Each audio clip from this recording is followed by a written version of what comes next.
Listen to Downtown Hot Radio on the air 24 hours a day and 7 days a week. You're now tuned into the Real Rap Radio Show. I'm your host, Walil Archer on Downtown Hot Radio. I have my special guest, William Craig. How are you today? I am, other than being a little fatigued or not a great night's sleep, I say on the inside, I stand so tall, I might have to start shopping at the Lunar Mall because I'm sitting in a wheelchair, but it's not stopping me. But I I'm tall on the inside. heard that. I heard that. Let's talk about your book. Let the listeners know about the name of your book. Okay, the name of the book is 21st Century Proverbs of William Craig. It's a series that I started because after getting, I don't know if you read my story, but I drove through a gang fight, had nothing to do with it. I had a repo service. I was out late looking for a car in a bad area of Los Angeles. This is after being honorably discharged from the military. I drove through a gang fight and got shot in the head. And it did something, it ignited something in me that though I'm limited with the ability, even by the mobility of a wheelchair, what happened after the injury, I don't know, it tweaked my whole perspective on life, and my right leg started working again. And I had a child they didn't expect us to have.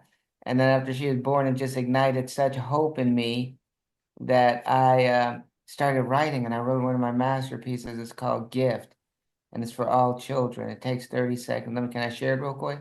Yes. Okay, this is about my daughter, Courtney, which means from the court of the king. It was a baby that the doctors didn't think I'd be able to have after my injury. And but it's for all children, really. And it goes like this. God wraps his gifts with children and delivers with new birth.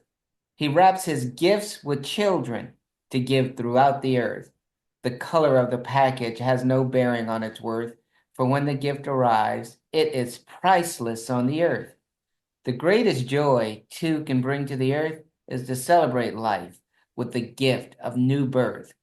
When a man girds himself with love for a wife, together they give the gift of new life. And this is what happens all over the world when the gift is given, whether boy or girl. The sun shines much brighter to show he is pleased. The fragrance of flowers flows through the breeze, enticing birds to sing from trees. Fruit has more nectar, bees don't sting. They invite you to taste of the honey so sweet. The dew in the morning has a gentler touch, and the whole world cries out, thank you so much. Gift. Nice. I like that. I like that. Thank you. I call it the gift certificate. I give it to folks who are getting their babies dedicated at the church, and I call it the gift certificate that I'm getting it. But it's kind of fun. But that's kind of what kicked it off, the whole writing. So the book, I believe, Walev, that I died 11 minutes because I had a stroke on the operating table when they were taking the staples out of my skull after the brain surgery. They didn't know a blood clot had developed in my lungs and then went to my heart. And it's called a myocardial pulmonary contusion, but it's synonymous with a stroke. But I had this amazing experience. I didn't see the white light and all that a lot of people say. I actually didn't see anything. I felt myself floating up and experiencing the most excruciatingly painful cold you can possibly imagine. Like my eyeballs were gonna crack or something. You know that cold that just like makes your head just ache. And I'm just experiencing this cold. And all of a sudden I went up and I landed. I felt my feet just go boom, boom. I felt it. And I felt these arms embrace me. And I was like, huh. I warmed up the most incredible comfort and warmth you can possibly imagine. And I opened my eyes and I was flat on my back in an operating room with all these people over me going, welcome back, sir. Welcome back. You've been gone a while. Welcome back. But when I felt like that was the love of God embracing me because he wasn't ready for me. Because then I warmed up like, it was like, ah.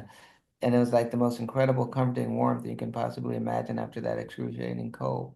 But I believe I was assigned to do the Proverbs for the 21st century. I don't know if you know anything about the Bible, but Solomon wrote Proverbs and he wrote them under the first covenant. And the Bible says we're now in a second covenant, a new and better covenant. And I believe God has assigned me to do the Proverbs for the second covenant. That's why I call it 21st century Proverbs. It doesn't conflict with anything in the Bible. As a matter of fact, I can use a scripture in the Bible to confirm any of the Proverbs that God's given me. Like, for example, Solomon couldn't do them like this. If you want to go up It's up to you. You're on the elevator now, what you're gonna do. God has placed the choices before your eyes. Now, will you press down or press in and rise? So these are types of things you'll find in my book. But they're parables, proverbs, and I do this one thing no one's done. It's called an acronytion. I say words speak for themselves. Words and names speak for themselves. Like, for example, this is how love speaks for itself. Letting ourselves value everyone. See, that speaks for LOVE. This is how yes speaks for itself. See, Merriam-Webster's working too hard while she's she's trying to tell words what they mean, and words are trying to tell her what they mean. So, for example, this is how yes can tell Merriam what it means. Your expectations secured. Miriam, how would you like it if people were trying to tell you who you were all day when you know who you are? Wouldn't that be frustrating? Words are the same way. Every word speaks for itself, Marilyn. Here, and you're probably smiling. Listen to this. So this is how smile speaks for itself. Sharing my inner light everywhere. So what I'm doing is I'm creating something called the Craig Comprehensive Acronytionary, subtitled Words Speak for Themselves. So because every word can speak for itself. And I'm intent on getting this done. So Atticus is excited about it, my associate, because I'm going to get this done. But right now I'm focused on this 21st Century Proverbs is a series. And right now it's only about a 70-page book. But once you read the first page, you won't put it down until you complete. That's what everyone says. William, it's so engaging. Once you read the first page, you won't put it down until you finish it. And I think people like it, books this small, because most adults only read 5 novels in their lifetime from cover to cover. So this is where you can feel like you've completed a book and got some enjoyment too. But anyways, that's what 21st Century is about. But my tagline for the whole book is committed to fueling hearts with the strength of joy while charging minds with the power of wisdom. And that's what the book will do for whoever reads it. Very, very nice.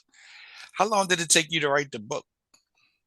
Well, I wrote my first book. God, this one took me maybe about 8 months, because Okay. what I did was I compiled. I'm gonna just do a compilation of all the previous series. So the second edition was a compilation of all my new material on top of the first edition that I did, and I'm just gonna keep doing, like, the third edition is gonna be a compilation until I get it to be really thick. So, but it took me about 8 months to finish the book. Okay. Now, during the time of writing this book, did you experience writer's block? And if so, how did you overcome it? Yeah, you always experience writer's block. You know what writer's block actually is? It's simply procrastination. So I Mm, experienced a lot of procrastination that I had to kick myself. Writer's block is you feel like you don't have something that's of value to put in as content. And so how I overcame it is I just used life circumstances, and I let God just speak to me about certain things. Like, for example, uh, this came, you know how sometimes we think we're doing we know the right thing to do, but we think we're going to do it faster doing it a different way. So hmm this what came to me. It's better when I think Republicans would really like this one too. When you do things right, all that's left is wrong. So I let life situation sink in and say, hey, how does this equate to a proverb? So I would just anytime I was challenged with something, I would see how it equated, and it got me excited. And then I would start. This is what got me up, but this is specifically for my content in my book. And then I would just look at words. I just say, I'm going to try every word I see, I'm going to try to transpose into an acronytion. So that was a lot of fun. It was real challenging, but I had some fun ones like satisfaction, season and time, individuals secure fulfillment in existing daily. So I had to just quit procrastinating and get out of writer's block and just sit in front of the computer and just write something, right? So once you write one word or one line, you've started. So the procrastination ended when I said, okay, I'm going to quit being lazy and be, because procrastination I found is just a disguise for lazy, because your mind doesn't want to accept I'm lazy. So dresses with procrastination and just say I'm procrastinating so they can accept it. They can still be lazy. So I stopped. You can stop when you stop being lazy, you get out of writer's block. All you do is write a word down and you've done something as a writer. Nice. Now, did you face any challenges with writing this book? And yes, I faced a whole lot of challenges with writing the book. Uh, one of the challenges I faced was, I guess one of the main challenges I faced was, am I wasting my time or is this something going to be, am I wasting my time doing this? Should I be doing something that's going to generate immediate cash or should I work on this as a future thing? So just keeping myself encouraged was the one. Because it seems like you usually don't become famous as an author or a best-selling author until you die and people find out about you like Shakespeare, or you're already well known. So, and just the challenge with being in this condition and just only having the use of one side of my body to use, it just makes things a little more cumbersome and slow. And typing is a lot slower. So I had to come up with a way of getting it done. So I work with disabled students at the local community college, and I had some students help me with editing and some things like that. So the challenge was most of the challenge was like the physical thing, but the AI helped me overcome some of that and people helping. But really, truly, a challenge for a writer is just sitting down and doing it. Just getting in front of a computer, picking up a pen. I have this saying, and that is how the book opens. This is what encouraged me about writing. A letter, word, sentence, page, chapter, or book, a note to a friend or song with a hook, a document drafted as when we are wed, a journal written while lying in bed, recording knowledge or wisdom from what we have heard, a will, our inheritance, is found in God's word. Whatever is birthed when paper meets pen has had the greatest impact on men. Welcome to the world of 21st century Proverbs. And it came to me that writing was probably one of the most powerful things a person can do to leave a legacy or to just empower people. Novels, contracts, the Bible, the Constitution, it's all paper meets pen. That's what's had the greatest impact on men. And what is the biggest takeaway you want the readers to take away from reading this book? That the biggest takeaway I'd like them to take away is that they're highly valued and that they have a purpose on planet Earth and that there's nothing that could stop them from attaining the purpose God created them to attain except them, their own self. No outer source. You're the only one who can stop you. And you can remove the quit option and break the tape at the end of your race. Don't let anything stop you. Like I didn't let paralysis and getting shot in the head and losing my business and home stop me. You don't have to let anything stop you. So just be diligent and know that the purpose you have on earth is not just for you, it's for others. And the opposite of love is not hate, it's selfishness. So don't be selfish and give what God gave you to deliver to the earth to enhance all of mankind. Well said. Well said. Any advice that you would give to an inspiring author? Yeah, basically what I just quoted, the greatest impact that you can have on men is when paper meets pen. So if you want to impact lives, you have a great gift to do it with. Because writing goes on forever. What you write will live on after you pass. So So if you want true. to do something rewarding, you're in a very rewarding vocation, or you have a very rewarding gift to write. And when you write, people can't talk back at you. They just got to listen to you. So if you want to convey something that you want people to listen to, write something because they can't talk back. All they can do is listen when they read. So true. Any final thoughts or closing remarks? Yes, just this that I am doing a campaign. It's called a Focus on Ability campaign because me and my peers are the only demographic on the planet that are identified by what we can't do rather than what we can't do. And I want to change that. And I'm going to appeal to your audience and to just people in general to stop focusing on the can't. Everybody has something they can't do, and we're not focusing on your can't and inability. So we ask that you don't focus on our inability and look at the value as a gift that we were bringing to the table other than take the T out of our can't and see that we can. And let everyone know where they can purchase your book from.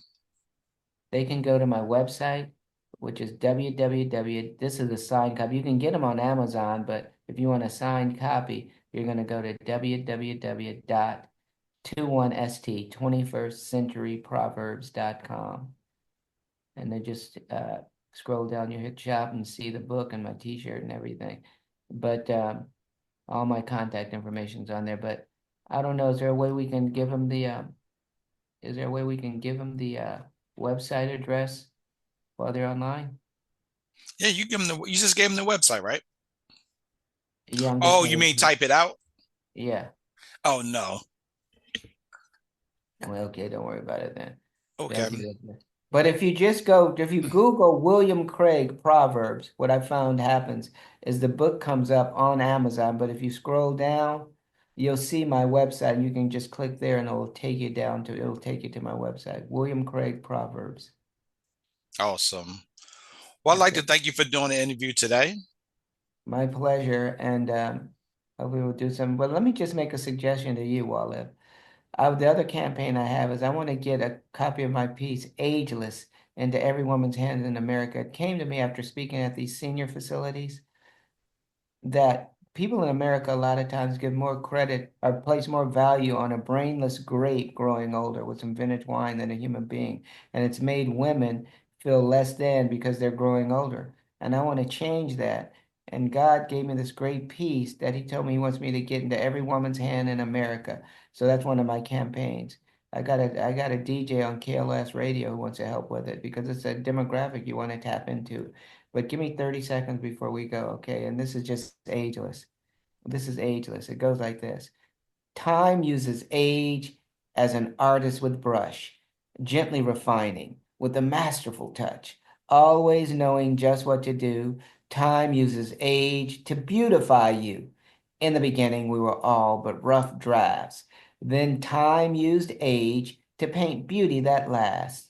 Now poised and positioned in everyone's view, we see time's master stroke, enhancing you. Growing older should never torment our minds, for it's the same as the process of aging rare wine, increasing in value with the passage of time, delighting the palate like the fruit of the vine. Age brings wisdom to be shared with truth, to help one soar like the eagles while renewing our youth. Giving back to meet a need makes one truly ageless indeed, ageless. So every woman who's listening, if they want to, they can get a free copy of it. I'll send it to them. I just need their email, and you can get my website again, 21stcenturyproverbs.com. My contact information and email is there. And if you send me yours, I'll get you a copy of Ageless. But I want you to post it in a common area of your home and remind yourself of it on a regular basis. And don't just let someone copy it. Send them to the website to get their signed copy of Ageless if they want it. Very nice. Anyway, that's all I want to do. So if I were you, I'd encourage your listeners, the women listeners, to get Ageless. They can get a free copy by going to my emailing me, and I'll just send them a copy of it at no charge. That's awesome. Okay, I want every woman to have this, and they got to know they're more valuable than a brainless grape growing older. They got experience, wisdom. They can, they got all kinds of stuff to impart to a young lady growing up, or be a help for a nice man who's waiting for them. Well, William, I'd like to thank you again for doing the interview today. Thank you for having me, Walil. My pleasure. We can do something again, maybe one day. Okay. In any event, I wish you well, and just expect the best and nothing less, because it's what God's given you to pass this world test. But you got to stay in expectation. It has a gravitational pull. So true. So true. Okay, well, let me let you go. And it was a real pleasure being on. Sorry again for being late, but hopefully we did an okay show that entertained people and that was engaging. Yes, sir. So that's my time today on the Real Rap Radio Show. And I'll see you guys next time on the Real Rap Radio Show with Walil Archer on Downtown Hott Radio. Peace and blessings, everyone. God bless. Listen to Downtown Hott Radio on the air 24 hours a day and 7 days a week. Tune in by downloading the Downtown Hott Radio's mobile app. Listen on our website, www.downtownhottradio.com.